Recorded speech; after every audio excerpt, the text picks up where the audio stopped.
All right, so here's what I've learned so far. So first I took this off, took this one out, because I have 2 plugs for some reason.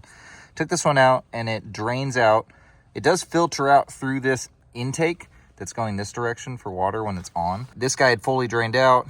This ended up dropping there was still water that was in here. Okay, I'm gonna try to winterize my pool like a knucklehead by myself. I don't know if I have a source of power that's gonna be enough to blow out water through the lines and everything, but my biggest concern, because we're in Charlotte, it doesn't get too crazy cold here. My biggest concern is my pump. So I do not want to have to replace that. I do not want to have to make that dry. So at a minimum, I'm going to just get that thing fully dried out, and then we're gonna blow through as much as we can out of the lines, throw in some antifreeze, and here we go. All right, so the first step that I've got is I am now pulling water from the bottom of the pool.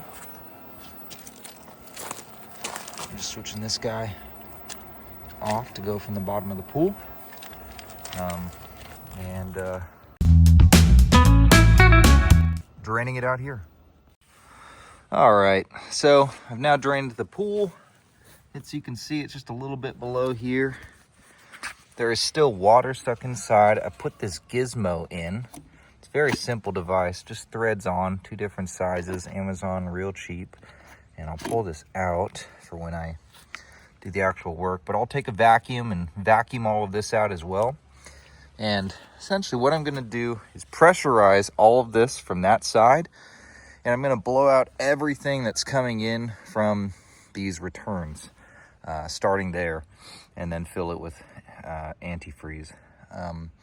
So we're gonna start there. This is the first time I'm doing this. A word to the wise is I bought some plugs, or I guess those are called returns. I don't know. Those are the jets. I don't know if you call those returns, or this is where it's returning. So whatever the language is, you understand what I'm saying. But the plugs that I bought for them were the wrong size. I didn't just take a minute to measure it. It seemed standard as I was on Amazon, but mine either are different or whatever. But I've got those coming in, and we'll get started here though. All right, so there's actually 2 plugs here. So I'm gonna just get this thing on. I put some plumbing tape onto it right there. And this is a port for me to hook up my air compressor to. The one thing that I'm thinking about here though is what's gonna make it not pressurized from one side or the other. Is it gonna be pressurizing all of it, I assume? And this is where I got one of my fittings wrong for the plug. I need to have a plug either right here, so I can focus on pressurizing one side or the other. So we'll see if this even works. That part comes in tomorrow. Unfortunately, we got a freeze coming tonight, so I'm trying to figure out what to do here, but we'll figure it out. Either ways, worst case, I just dump this thing in with a bunch of antifreeze to save my pump. But anyway, let me hook this thing up, see what happens. Okay, first lesson being learned is that this fitting is not the same as this fitting I was expecting. Bought this little piece on Amazon. That sucks. But, so I have to manually hold it in. But when I do this and I turned it to the, whatever, returns over there, you see it bubbling. Draining out those lines, baby.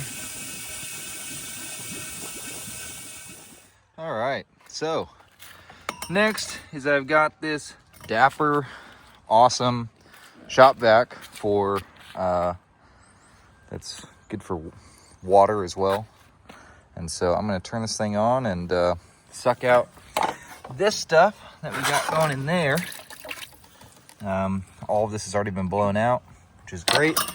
So, but it's like there's a cavity here that it's being let into. So I just need to get all that out of there along with that grum, and we'll go from there.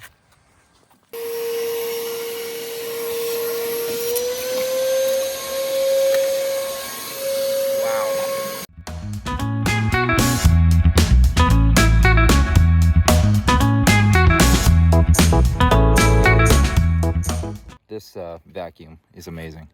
Should have bought this sooner. This is a great investment. Really excited. All right, now with this thing open, what I'm gonna do is shove this guy down here, turn it on, try to get that rolling. I might need some insulation on that to suck it, but I want to suck everything out as I can, go deep into the ground if possible. So that should help.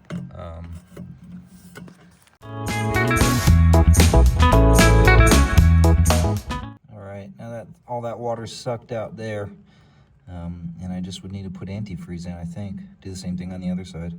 I do need to put this guy in there again. And the reason for that is because it's gonna rain, go through some of this at times, maybe snow a little bit. And so I need to make sure that water doesn't fill back up in those cavities. So I'm gonna put that on for now. Toss this cap onto there. And until I'm ready to fill it with antifreeze in a few minutes, just be ready to go. Let's do the other side. And I am just short on this plug. And there we go. Put this baby in. There we go. Let's turn it on.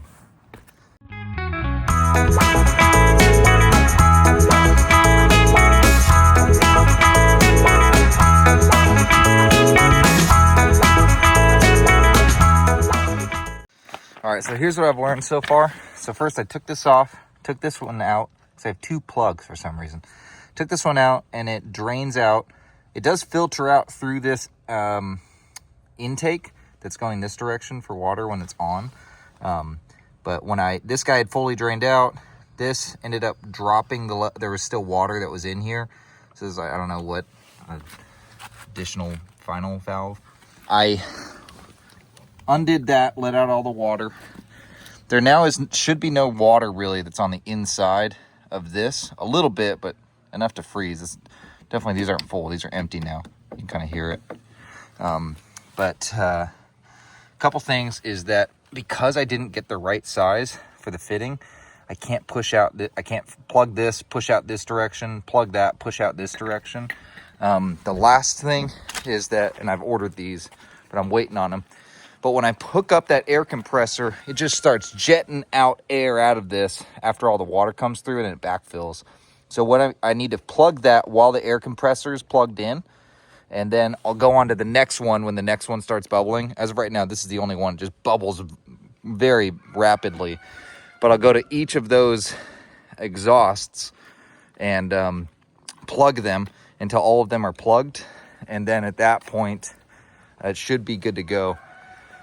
So waiting on those fittings, but at least for now, my pump is empty of water. I'm just gonna dump in a bottle of this antifreeze that I picked up. You can get this at whatever, Home Depot, Lowe's, Walmart, yeah, dump this into there, as well as into my return lines, or whatever they're actually called. So I'm gonna put some into each of those, and yeah, we should be solid for now until I get these guys in. And then all I'm gonna do is just plug one side, blow through, cap it until air starts coming out of the next one, cap it until the next one, cap it until the next one, cap it. And at that point, I should be fully winterized. Big bummer. I think the big bummer here for me over the winter is that because the skimmer's not on, I don't have a top for my pool. I'm basically gonna have to, put that self-cleaner thing in every once in a while, and we're gonna have to skin the pool probably once every week or two, especially as these leaves are still falling. It's gonna be an issue. So, but yeah, should have saved my equipment. Did it myself. It's honestly only, if I did it again, probably take me 15 minutes to do this all together. Pretty easy. Right now I'm on like 25 minutes, but yeah, this has been a cool experience. There we go. Congrats. Save some money. Winterize pool. See ya.